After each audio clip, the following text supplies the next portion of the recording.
Good day, everyone, and welcome to Light of the World. I am Reverend Dr. Justin Citro. Joined with me here is my sister Eliana and the two brothers, Jonathan and James Kanoy.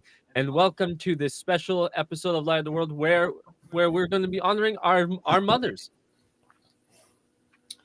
All right, so we are by ourselves because we wanted to make this a very special episode showcasing our godly mothers and showing everybody what it's like to grow up with two godly moms. And I'm hoping that this episode today will help those who maybe don't have the strongest relationship with their mothers want to reach out and reestablish a godly connection, godly relationship with their moms. The first we have a set of questions. We're gonna go through each of us, and we're gonna answer them. We have 6 questions today.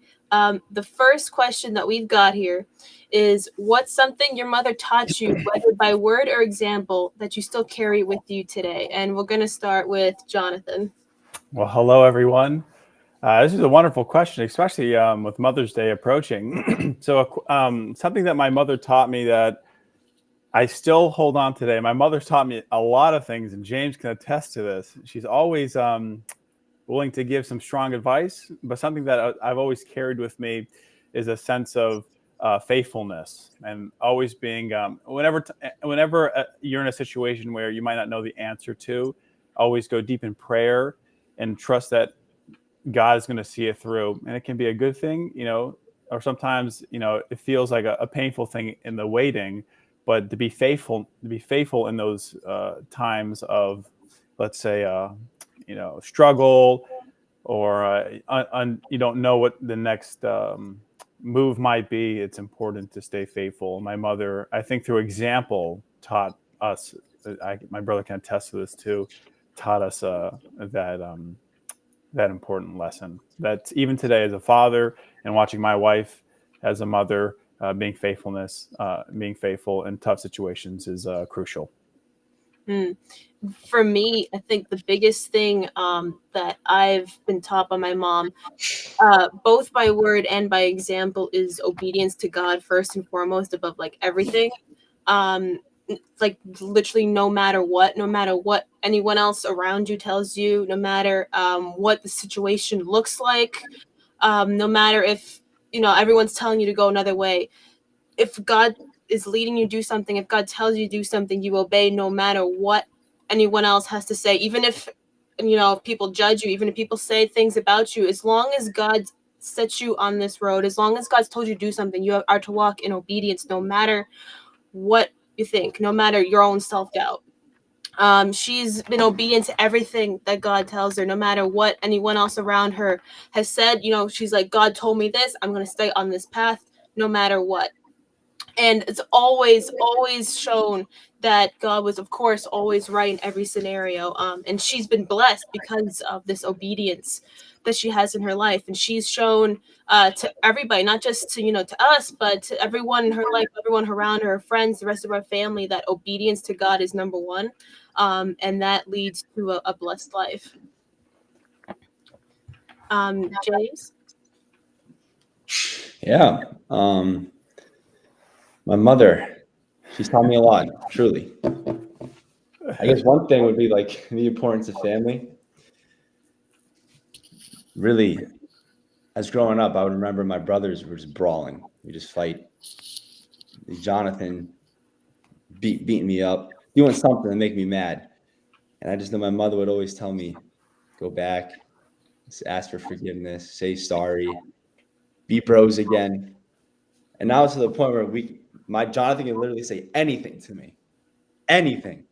We're chilling. We're good. And then my mother really taught not just me, but I can say the entire family.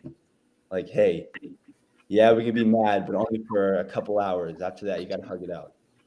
I think that's awesome. Me and my brothers can absolutely destroy each other's feelings, and we're still bros. It's the best. Thank you, mother, for that. Yeah, definitely a mom thing. Well, my answer it actually mirrors what my sister Eliana just said. But obedience, number one, but number two is being representing who Christ is in you. My mother does that every single day of her life, and people take notice of that. and something that she taught me is let Christ shine in you. That's what she does. She lets Christ shine in her. She lets God work through her, and people take notice of that. And growing up, I've witnessed that in many churches. I witnessed it in my everyday life. I witnessed it when my sister was brought into this world, and even I recognized it in, unfortunately, the not so good times. But she always let God be the center and let Christ shine through her, and basically letting herself be the example. And I'm blessed that I get to walk in that example and that I can take that example and live it in my life myself. For we are the examples of Christ. And we are, all of us here are blessed that we had mothers, that we have mothers that still live that example today. Love the answers. The next question that we've got here is, can you share a moment when your mother's faith or prayers made a real difference in your life? Something you look back on now and see God's hand through her. Again, we're going to start with Jonathan. Yeah, the harken back and the answer to the previous question, that faithfulness, not to, get into too much detail, but anytime that, and a little more extreme to what James was saying, but anytime the family would get into any sort of a predicament, to spare any details, the steadfastness of my mother's faith and prayers, you can't, it's undeniable. The outcome would have been different if she hadn't been so prayerful and steadfast in her faithfulness. And that kind of, fervor in prayer and fervor in her faith in an outcome, and just watching her almost be a prayer warrior. That's probably the best way to describe it. To see a situation, God work through her and to help resolve those situations, it's remarkable to see. You can only attest it to God and the level of in which she would, and what she would do to either protect her family, resolve issues within the family. You can only attest that to her faithfulness and her love for her family. And that's something that I look back on, seeing my family and my son and my daughter and my wife, as a father, to, almost copy what she did for, our, like James and I and my brother, and then my family. And I think that's something that I still look back to. And for me, I think if I would really look back to one of the major points in my life, of course, there's been like many times when her faith and prayers made a difference, but one major point was like 2 years ago now, when I was about to graduate high school. I can get to the specifics. I had wanted to, all my life growing up, I wanted to be a veterinarian. And then when the time came to actually like apply to college and stuff, God was leading me in this completely different direction. And I say completely different, like I'm in writing now, so that's completely separate.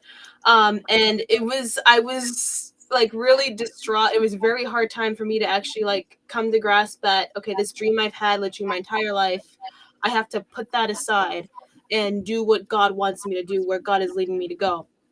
And it was really her faith and her prayers and her encouragement that she said, God is God. She kept reminding me, God's got a plan for your life. You gotta do what, again, it goes back to obedience. Do what God is telling you to do, and everything's gonna work out. If you gotta, like, I want to put this in the most, like, the best way I can. If you follow what she would always lead me. If you follow what God's telling you to do, you'll never fail. God's always got a plan for your life, and she always reminds me of it, that God's got a calling on my life. Even though for like so many, it hurts so bad to have to give up that dream that I wanted. But with her faith, I was able to like just remind myself that God's in control. God has not forgotten about me. God cares about my future, and that He's got a purpose and a plan, a future for my life. And it was her faith that really kept me like focused and looking forward to what God has in store for my life. And I'm 2 years into college now, and I already know that God's got a purpose, and she always instilled that in me. And that was a major point in my life, and that really made a difference in my life. Yeah, I have to, for this question, agree with my brother Jonathan. And my mother's definitely a prayer warrior for the family, but also I feel like for each of her sons as well. Pretty sure she has like a group of women that she just calls up and, hey, we got to pray for this. I'm pretty sure Nasitro's in that.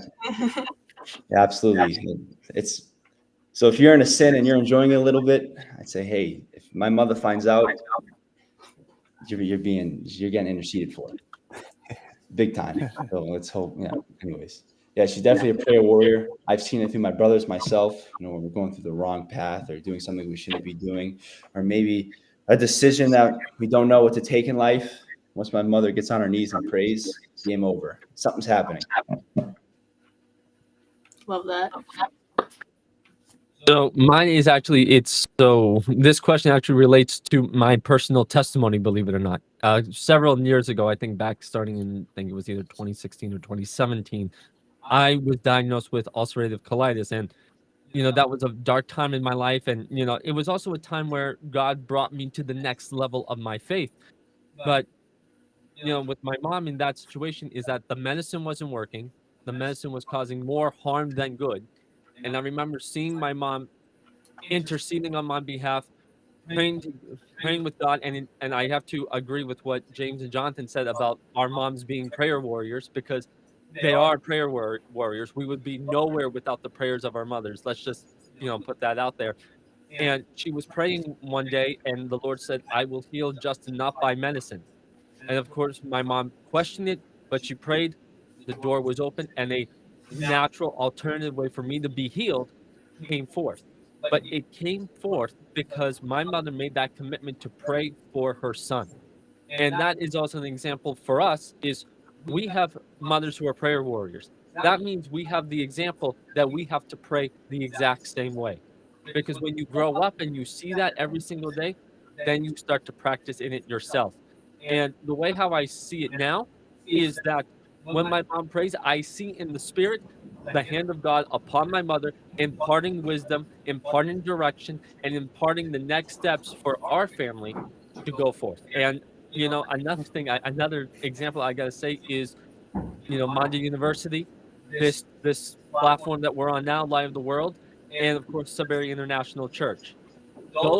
Everything I just mentioned came from the fervent prayers of my mother to come to fruition today by the hand of God. And just based on what I said, I see the hand of God not lightly upon my mother, but heavily upon my mother. And now that exact same hand, as me and my sister start to follow in her footsteps, that exact same hand is coming upon me and my sister. Love that. Third question that we've got is, how has the relationship with your mom changed as you've grown older, and what have you learned about honoring her at different stages of life? Yeah, so it's definitely changed. And I think we all can some way attest to the fact that, when you're young, you see your mother as, this guardian. Even watching my son, he's 2 years old, mom this, mom that, it's everything, mom, mom, mom. And then, maybe at a point where you're older, you start to butt heads. My mother and I are very similar in personality, I think. My wife always says that. She always makes a joke saying you and your mom are twins in the fact that everything that we think, we are very similar in what we say and how we think and our thought process. And when you're older and you don't really know how to, maybe the teens, you don't really know how to express that. You butt heads and you fight with her, and that kind of changes from when you're a little kid. And you say, mom this, mom that. It's like, no more, mom. Like, let me do my own thing. And then when you're like nearing my age, a little older, you start to realize, wow, I still need my mom, even though I'm a grown man, and just to see her love throughout those stages. When I was little, from what I can remember to, when I was a teenager, and we would fight constantly and argue, in love, obviously natural, fighting between a mother and a son, and not always understanding why she would say no to certain things or whatnot, until when I'm much older to realize that, through all those stages, she did everything to protect me. And even as an adult, she still cares and asks where I'm going and when I arrive places. And it's truly a feeling that, many won't understand until they have their own kids. And to, why a mother would, be so protective is because you're her baby. And just to see that progression and my thought process through that.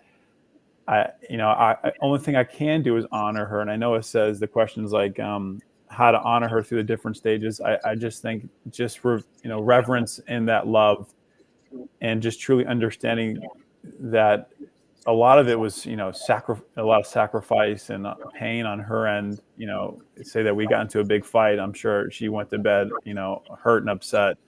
So just to realize that, and that's how I think, that's how we can honor her, by just understanding. We put our moms through a lot, so. Oh yeah, yep.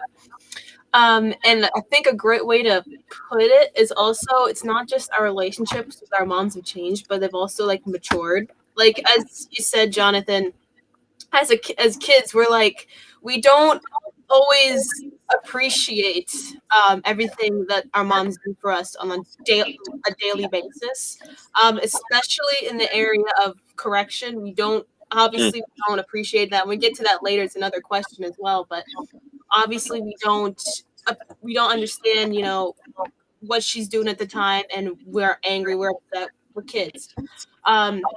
But looking back now, I'm turning like 20 next month, and at this age that I'm at, I can look back and I can see the wisdom in everything that she did in my life, even when I didn't understand it at the time, especially in the area of correction and of discipline. I can appreciate now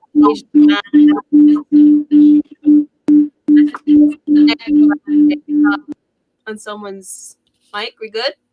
Think we're good? I think we're good. But yeah, I can really just look back and appreciate the wisdom at this age now. And I think that honoring, especially at the young age, the number one thing you can do to honor your mother is to obey her. Obedience at that young age. If you ask a kid, what does the verse "honor your father and your mother" mean? The kid would probably say, like, listen to my mother and my father. And now this older age, even now, of course, I will obey what my mom says, but now I can also appreciate her advice and her guidance, now that I can understand and comprehend the wisdom that's behind it. Yeah. Me and Jonathan, we're brothers. We're going to have the exact, almost similar answers. Yeah, I guess when you're growing up, for me at least, man.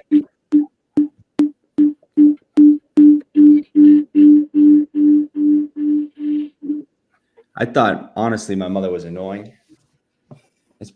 It happens to the best of us, right? As a young guy. Still sometimes now, but not as much. I'm just kidding. Obviously, it's a joke. But yeah, as you grow up, you just see how your mother's usually right. That's how I see it. A lot of the things that she tells me, the advice she gives, she's probably right. She got a lot of wisdom behind those many years. I hope she watches this. This question is just so my mom can hear me say all of this about her. I love you. But yeah, me and John, I agree with Jonathan wholeheartedly. I love his answer. Thanks. So my answer actually mirrors all three of you guys' answers, because growing up, like, I'll be the first to admit I'm the one who probably butt heads with my mother the most. But as I'm growing older, I'm in that area. Yeah, no. And as my sister said, I'm turning 26 on Monday, and going, throughout the 25 and almost 26 years of my life, the things that I realize is, one, how my relationship is, like, through every year, I've grown to respect her more, I've grown to cherish her more, and then most importantly, I've grown to appreciate her more. And what Jonathan said, our mothers took a sacrifice out of their love for us to raise us up, as the way how the Bible says, train up a child in the way that he should go. And for me, it's like at different stages in my life, I'm gonna just reiterate this. I've grown to love her more. In my heart and in my sister's heart, we love our mother to the moon and back, and probably 5 times over again. But as for me personally, as I go on with each season of life, I've grown to respect her more, and most importantly, appreciate and cherish her more. Because at the end of the day, you only have one mother. And if we don't honor her, if we don't respect her, and most importantly, if we don't love her, then then our relationship with our mothers will stay the same. And the Bible does say in Exodus chapter 20, verse 12, I'll read it here for us.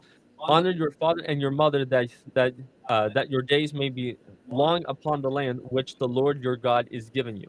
Honoring your parents is the only commandment with a blessing that follows it. And for us, the offspring of our mothers, let's do what the Bible says in full obedience. Honor our mother, cherish her, love her, so that way we can also be blessed just as she is blessed. And what I feel like is left out in the world today is that last part, is honor. Because we all want the blessings, but we're not willing to do what is required for the blessing. And because we are children of two wonderful mothers, let's do until our very last day on this earth. Let us honor, cherish, and respect our mother. And because at the end of the day, God assigned us to her. And if we don't respect, then we are disobeying God. And I think that that question leads us pretty well into number 4, which is, was there ever a time when your mom gave you correction or guidance that you didn't understand in the moment, but later realized it was exactly what you needed? Yeah. So often and still. So my mom is culturally is a Sicilian, and I think we all know that Sicilian mothers are ones to speak their minds, and if they see an error or something that needs correction, they will always say it. And depending on the time of day and the circumstance, the delivery can be very strong. And it's a good thing because a lot of us need that strong correction. And my mother is someone who, when this is, I say it, half jokingly, but in all seriousness, I think we need people like that to have a steady hand of guidance and correction and say the things that a lot of people are scared to say. And I know that my mother is not someone to back away from saying anything. A specific example, not to go into too much details, but especially in high school, my mother was very involved in who I spent my time with. And she made sure that the people in my influence of people at the time, I'd say, oh, well, I really like this person, or they're a really good friend, or maybe I see them maybe more as a friend, if you get what I'm trying to say. And my mother would step in and say, maybe we need to revisit who we're spending our time with, because she could see things that I couldn't see. Maybe I was blinded by my youth or my feelings, and my mother could kind of see that top-down view. And at the time, we'd get into fights about it, and I'd tell her, you don't understand. And then, more often than not, she was always right in the end. And now as someone, kind of 10, 15 years from high school and middle school, I can see that my mom was right I'd say 100% of the time. And I think the wisdom of mothers is very important, to Justin's point, and not just honoring, but the wisdom. So we can pull up that Bible verse in Proverbs, the very first chapter. We talk about, Solomon begins to uncover the knowledge and finding knowledge and what's, importance of knowledge. And in chapter 1, verse 8, he titles it, Shun Evil Counsel, meaning your influence of people. And he says, my son, hear my instruction of your father. And you think, well, what does that have to do with Mother's Day? Then the next part, do not forsake the law of your mother, meaning your mother's counsel is far superior than those that you might find around him. And then he goes on to say, for they will be a graceful ornament on your head and chain around your neck, meaning jewelry. Like that wisdom will be shining off of you, and people can see that. And I think that's a testament to this question and that guidance, that your mother and what she says, it's like he says, it's the law of your mother. You don't break it, because your mom knows best most of the time, especially if she's God-fearing. It's very important that we honor that, obey that, to the very first question I think we were answering, obedience and honoring. And that will be reflecting to other people, like chain around your neck and ornaments on your head. So yeah, I love that answer. For me, I have a very specific story, which looking back now is embarrassing, but I'll give it a little bit. She actually mentioned it at our Bible study a few days ago. I was probably like, I don't know, 7, 8 at the time, and I had been grounded from like using my laptop and watching TV. And she was upstairs. I guess she was in bed. I guess she was praying, and I was downstairs on my laptop like I was not supposed to be, because I figured, oh, she's upstairs. I can get away with this. And I was sneaky. What I would do is I would hear her coming downstairs. All right, we're good. I was sneaky. When I would hear her coming down the stairs, I would take the laptop and hide it under the couch cushion, so she wouldn't know that I was on it, and then she wouldn't ask. And I thought I was pretty slick. She came down a couple times, and she was like, Eliana, you okay? Or like, what are you doing? I'm like, oh yeah, I pretended I was playing with like my toys or whatever. In reality, I was playing video games on my laptop. Until like the third time she came down, and point blank, asked me, like, are you using your laptop? And I could not lie, and I said, yeah, I'm using my laptop. And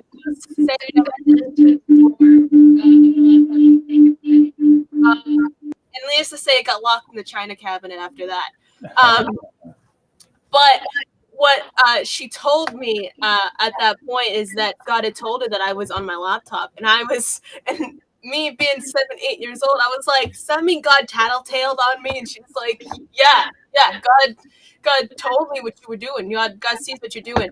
And looking back at that now, I realized that specific story, but this, of course, has been multiple accounts of guidance and correction that she's given me. But the last specific one, I could really narrow it down and say that from that experience, she taught me that God, of course, is always watching, no matter like who's around or whatever. He's always present. There's nothing you can hide. To this day, I cannot tell a lie. Like, to this day, I can't consciously say something, even if it's a lie.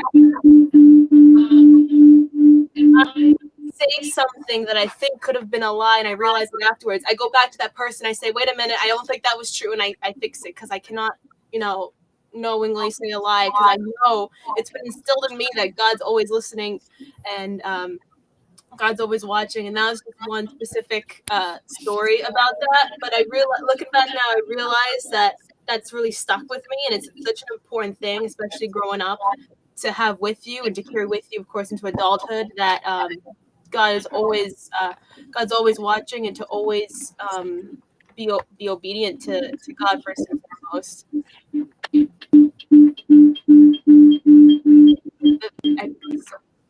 Yeah. All right, I think we're good.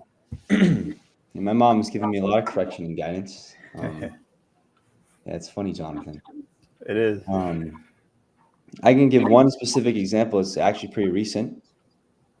I was applying for a job, and I was emailing back and forth, and there came to a point where I should follow up, but I never followed up.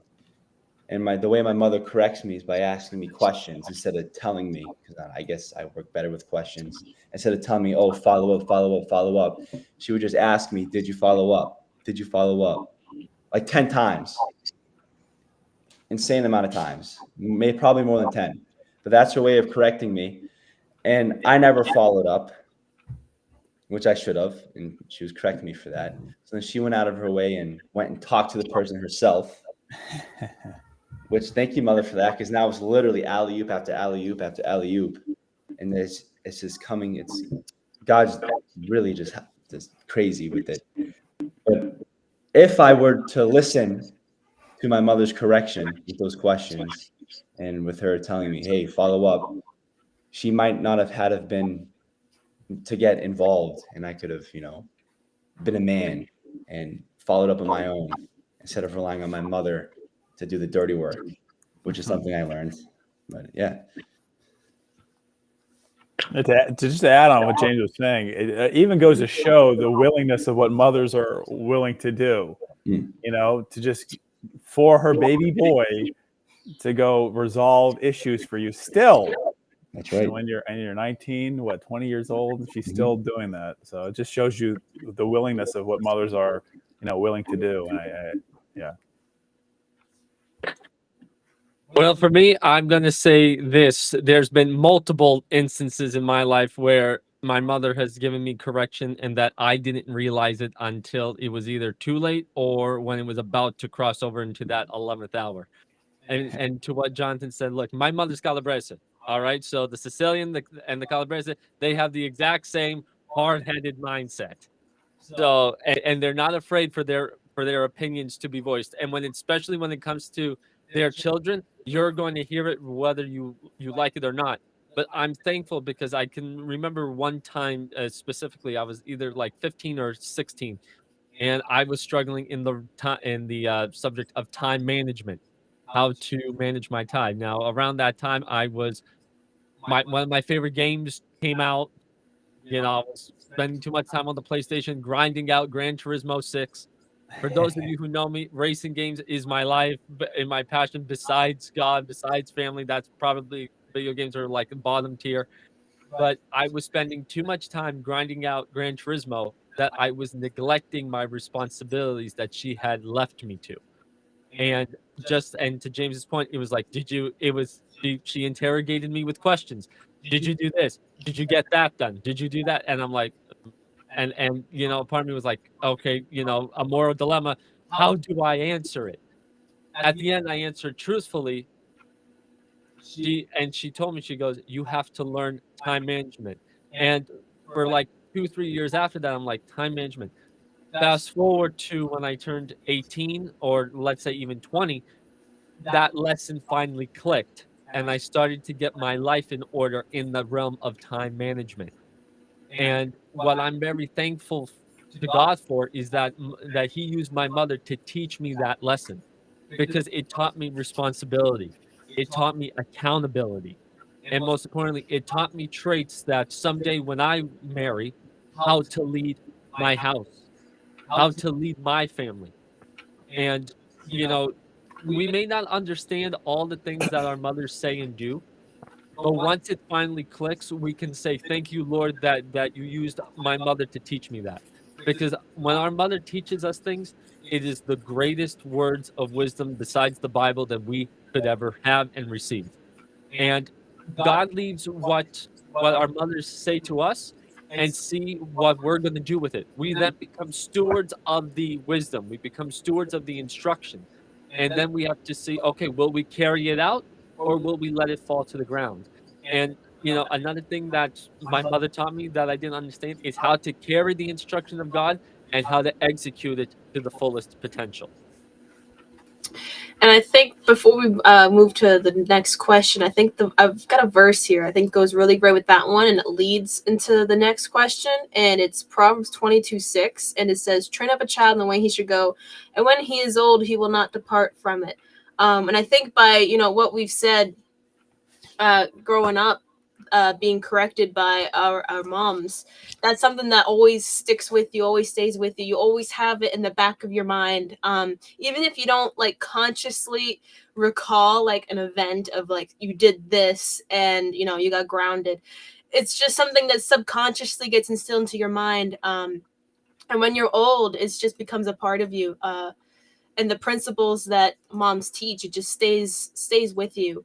And that leads us into question 5, which says, in what ways do you think a mother helps shape a child's understanding of God's love, grace, or character? Yeah, so I think through her example is, I think, the best way to answer this question. Moms do a lot for us. We can all probably be here for hours and hours to go through the list of things our mothers have done for us. And a lot of those things, we can look back and see Christ through that sacrifice like Christ made for us, through that unconditional love, right? I was talking about how, at times my mother probably goes, after one of our arguments, went to bed upset, but the next morning she was still my mom, right? We can sin and we can, maybe stray from the path of righteousness, but Christ is always there to bring us back. And through watching my wife being a mom, and sometimes things can get frustrating, but no matter what, she still loves her children, and they can do anything to her, and it wouldn't matter. Her love is still steadfast. and to know and to see your mother react in those ways, I think we can see Christ and God's love through that, through her example. And of course, they're human beings, and of course, they make mistakes. But I think more often than not, watching our moms, act and how they care for us and love for us, and that example, it is for anyone. Just watch what your mom's willing to do. To James's point, James didn't send that email, and my mom was willing to go talk to the dude for him, and that, to go protect your children, protect the flock, to protect your kids. That's God's love for us, and willing to do whatever, to die on a cross for us. No matter, even if we curse his name, he still loves and cares for us. So through a mother's example. Yeah, Jonathan, I think you stole part of my answer. What I was gonna say is that godly moms, they really do live by example, and they instill God's word into us, just in daily life. It's not just sitting down and doing a Bible study with them or something. It's just in day to day, the decisions that they make, the things that they do during an everyday basis. They're living by an example. And Jonathan, I like what you said about, you could go to bed upset maybe with your mom after some sort of disagreement, after something went down, and the next day, she's still your mom. She still loves you. No matter what you could do to your mom, she would still always love you, no matter how angry you make her, no matter what you say out of anger. Maybe at the end of the day, she knows that you don't mean it, and she knows that you love her and that she loves you. And just, living by example, it kind of reminds me, I don't have the verse with me, but in the book of Timothy, I believe, when Paul's talking about his mother and his grandmother, we can that's an example of how Timothy's mother lived by an example to him. And I think that just shows that we got to follow our mom's examples. I mean, it's literally in the Bible. I don't know how old Timothy would have been at that point. I'm sure he was probably like well-grown adult. I'm assuming. Don't quote me on that. I'm not sure. But the fact that Paul would point out, his mother and his grandmother's godly behavior as an example of how to live by, I think is very powerful. And I think that's something that we should keep in mind when we're observing our own mom's behaviors and decisions. I think that a mother's love is really like the only unconditional love that someone can have. It's like the only person that will unconditionally love you, like Jonathan said, and everybody was saying. And it really shows like the magnitude of God's love. That's probably 10 times more than when my mother loved, infinitely times more than how much my mother loves me. And I can do anything to my mother, and she'll probably love me. But just thinking like God's love is so much more than what my mother can provide for me. And that's just, I just thought about that right now. It's crazy to me. It's actually insane. Well, I gotta say, hearing all these responses, it made me rethink my response here, because when I think of how a mother helps shapes us is, well, one, they're an extension of Christ. That's first and foremost. They are the extension of the love, grace of Christ. And as for character, our mothers do have a big part in building who we are today. We've heard accounts from my sister, from James, from Jonathan, about how our mothers raised us. And if you take a step back and you look at it and evaluate it, it's the extension of the arm of God upon us. The way how I think, and I'll use myself as an example here. The way how my mom helped shape my character was being an extension of the grace and love of God, but also with the importance of knowing reverence for God, understanding and comprehending the true love of God, and growing in grace. Because how many times have our own mothers extended grace to us when we did wrong? I mean, we just heard a testimony from my sister. All right, God woke my mother up and went to her, but in that realm of grace, that whole instance shaped my sister's character. And when I think the way how a mother shapes a child's understanding is just by sharing who God is. My mom, from when I can remember as an early age, it showed me that God is love, God is just, God is righteous, and that laid the foundation on who I am today as a character. Because from an early age, the mind is very impressionable, as we know. And one of the first things, I mean, my mom said that when I was born, the first thing that she wanted me to hear was the word Jesus. That was the first thing. Why? Because she wanted me, even though I was still just a crying infant, wanted me to hear and know about the name that is above every other name. And I'm thankful for that because it shaped me of who I am today. And my final point on this is, do we fully understand God's love when we look at our mothers? Do we fully understand? Because God's love knows no bounds, and so does the love of a mother to the child. And we've got one last question here. Question 6. What advice would you give to young men and women who are struggling in their relationship with their mom, but want to move toward healing and a godly connection? I would say there are several steps and advice that I would give. The first one, if on speaking terms with, because I'm sure, depending on who you are, your situation may be different. But I think if for whatever reason there's a rift between a child and a mother, and I would say, as we mentioned earlier, we're called to honor our parents. So it's almost that you have to, as a kid, you might have to take the first step in a lot of that. Although you might feel like, your mom or your parents should.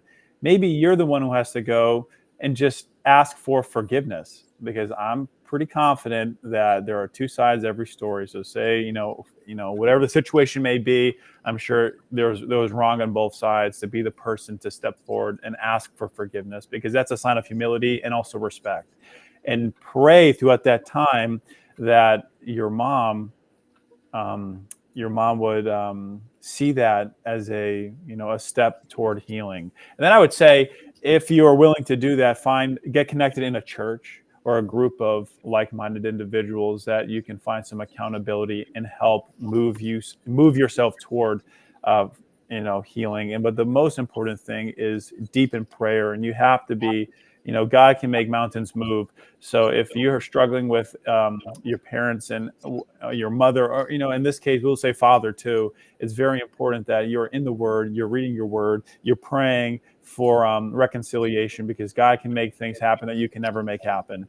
And then get connected with a group of like-minded individuals, get connected with a church, a study group, Bible study, and not just to learn and to have support and prayer, but to find accountability. Because like I mentioned earlier, I'm sure there's, error on both sides, and it's very important that you're not, having bitterness, and that you have someone kind of like our mothers to step in to correct. But a lot of people might not have that. So to find someone, if you're a young lady, to find an older woman to help guide you. I think that's found in Titus. Young men find older men, and young ladies find older ladies to help guide and correct, like, someone with a mother might have. So that's what I would say. Forgiveness, deep in the Word, get connected with the church, get connected, with people like-minded, find some accountability. And I promise, if it's God's will and you're sensitive to His will and to the Holy Spirit, and you're just steadfast in prayer, you can see great things happen. And I've seen that happen within families, in the ministry that James and I at the church that we serve at. I've seen it, even outside the church, and just individuals who, put their priority in Jesus Christ and allow Him to move and not force it ourselves. That's the advice that I would give. And I like that you said that, of course, it's different with every scenario, with every person. The advice that I would give is, if you have the opportunity, if you're able, have some one-on-one time with your mom. Even if there's that divide, just, reach out, be the one to say, hey, do you want to, if you don't live in the same house, do you want to go get a cup of coffee? Or, if you're a girl, do you want to go shopping, or whatever, you want to go on a lunch date? Have some one-on-one time and just be able to connect with your mom. Talk about things. Talk about the highs and the lows. If your mom depending on the scenario, if your mom doesn't know God, then you can be that example to her. Your actions speak louder than maybe your words can. And if you can extend that, scenario might be different. Maybe you need the grace, or she needs the grace. But if your mom, for example, doesn't know God, you can extend that grace to her and live and show her, this is what Christ has done in my life, and connect with her at first by you can lead her to God through your behaviors, through your actions.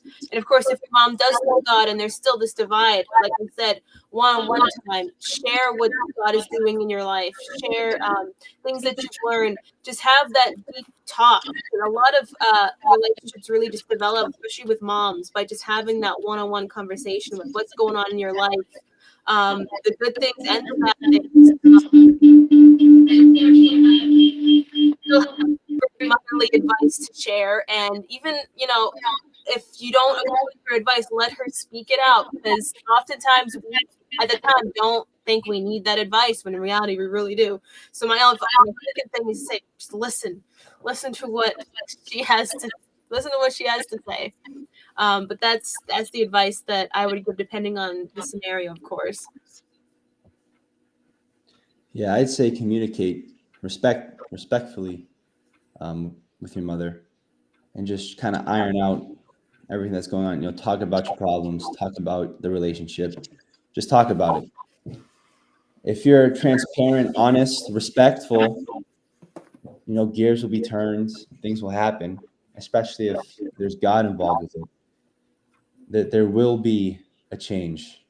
You just have to be transparent and willing to talk.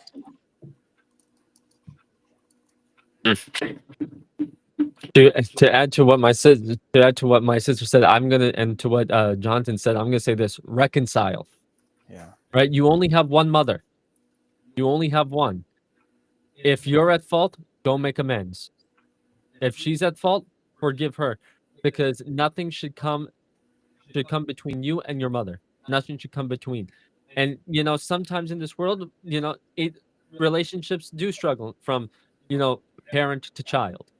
But at the end, if you want a godly connection, forgive, extend. If you're in another level of your faith, to let's say to what she is, extend that love of God even more, extend that grace, extend compassion, and most importantly, extend that heart of forgiveness. What I think in the world today is the number one cause of rifts is there is no forgiveness. There is no willingness to hear one another out. And to what James said, again, communication is the key, but also reconcile. Like, sometimes if you got to be the better person and forgive. Because in this world, again, we have one mother, and we have to do everything we can to be close to her, to respect her, and most importantly, to love her. Love all the answers, and that's all the questions that we have. But as a wrap up, I want to extend the opportunity for all four of us to give maybe a little message, a little shout out to our moms. Happy Mother's Day. You guys, we can go in the order that we answered the questions. Jonathan, we can start with you. Okay, Mother Maria Kanoy, happy Mother's Day. Hopefully you watched this and you feel blessed for all the kind words. Also to my wife, happy Mother's Day as well. I hope you like your Mother's Day gift. Mom, I love you. I want to wish you a happy Mother's Day, and I want to thank you for all that you do in our lives and for the everyday sacrifices that you make for us. I love you. I love you more. I love you. And I know that you love me more than I could ever know, and that I love you more than you could ever know. And again, thank you for allowing God to use you in our lives. And I hope that you have a blessed Mother's Day. Maria, Mom, Mother, Ma, whatever we call you. I'll say this one time, and I'll say this one time on this talk show. You're right. All right. To my wonderful mother, Dr. Teresa Alyssa Citro. Words cannot express my gratitude and my appreciation to the Lord to Him for giving me you and my sister in my life. Mom, you have done so much for me and my sister. You have trained us up in the ways that we should go. You have raised us up to be men and to be a man and woman of God, to show the respect and the honor to you. And I would be nothing today without you.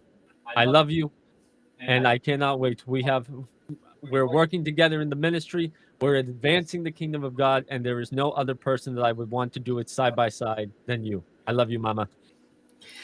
Love those. Jester, would you wrap us up? Yes. All right. I would like to thank the audience for watching this installment of Light of the World. I also wanted to thank the brothers, James and Jonathan, for sharing their time and joining us. It was an impactful episode. This is my first time actually hosting a Light of the World episode. And I got to say, I would do multiple episodes with these three, my sister, with Brother Jonathan, with Brother James. It was awesome. It was amazing. And to you, the viewer, share this. Most importantly, share this with your mom. And until next time, God bless you all. We'll catch you in the next one.